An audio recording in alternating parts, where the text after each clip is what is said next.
Mediji, kamor spadajo radio, televizija, časopis in spletni mediji, naj bi bili v korist ljudem. Da bi tudi dobre in pozitivne informacije prišle v nabiralnike vseh gospodinjstev v mariborski občini, je naša medijska hiša začela izdajati brezplačni časopis. Jutri zjutraj boste tako prebivalci mesta ob Dravi lahko prebirali prvo številko novega brezplačnika RTS 24. Lepo pozdravljeni iz kontrolne sobe tiskarskega stroja v tiskarni Lejkam. Z mano danes urednik novega časopisa RTS 24, gospod Dejan Pušenjak. Lepo pozdravljeni. Zdravo. Torej, naklada je 50 000, to pomeni sanjska naklada za vsakega urednika.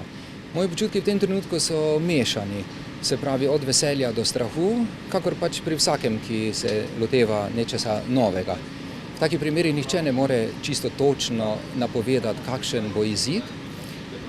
Lahko pa rečem, da smo mi dali vse od sebe, torej potrudili smo se po svojih najboljših močeh in hoteli smo napraviti nekaj dobrega, v bistvu torej pokazati, da je Maribor mesto, ki živi in da v njem živijo ljudje, ki imajo kaj za povedati in kaj za pokazati. To je naša ambicija. Vsebine bodo verjetno malo drugačne, kot so v drugih časnikih. Na kaj točno ste se osredotočili?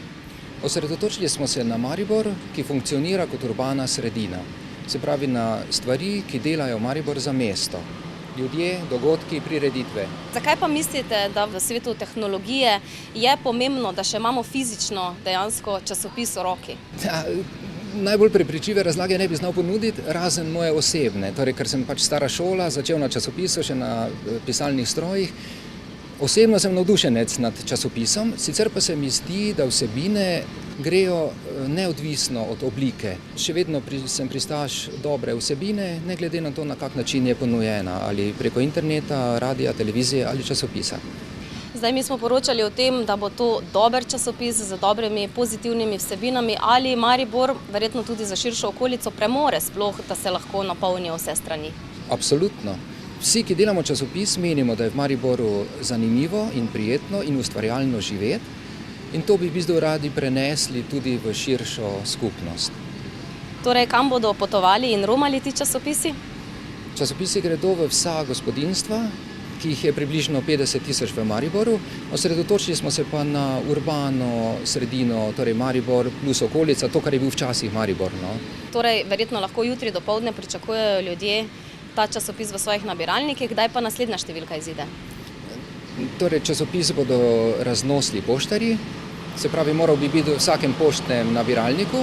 Za začetek, dokler se ne ujamemo, bo izhajal na 14 dni, potem pa po predvidenem načrtu tednik. Torej, vsak petek, strukturno je posnet po časopisih, ki izhajajo v velikih prestolnicah, recimo v Londonu Time Out, se pravi, osredotočeni smo na vikend, ki sledi izidu časopisa, se pravi sobota, nedelja, ponedeljek in prva polovica naslednjega tedna, tako da bi bralcem ponudili kompleten servis, kaj početi v naslednjem tednu v Mariboru. Toliko za enkrat iz tiskarne Lejkam. Vam, dragi gledalci in verjetno bodočim bralcem, želim veliko lepih trenutkov ob prebiranju mariborskega novega brezplačnika.